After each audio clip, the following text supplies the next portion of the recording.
Hi guys! Good afternoon! Ito nga pala yung first vlog ko mga guys. Sana pupunta kami sa tabing dagat. Kaso tingnan nyo naman, umuulan ngayon no. Hindi na tuloy kami nasundo dito. Sayang. Kaya, ang first vlog ko, itutour ko na lang kayo sa labas ng bahay. O yan no, tingnan nyo na lang yung mga halaman namin. Marami yan mga guys. Ayan no, tingnan nyo. Isa-zoom ko yan. Saglit lang. Ayan na oh, kikita niyo yan, mga okra yan mga guys. Tapos may papaya, may sili din dyan. Tapos kasunod yan mga sitaw mga guys. Tingnan niyo mga guys, oh, sabi nga nila pag may tanim, may aanihin.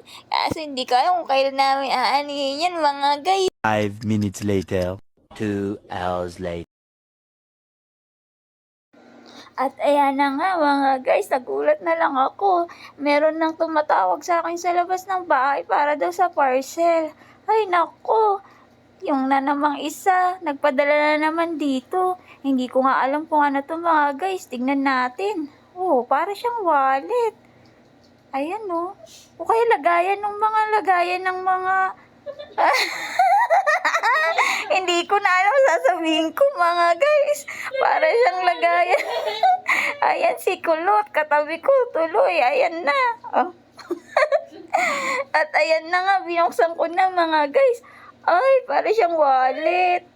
Pero lagayan daw yan ng mga ID mga guys. At yun na nga.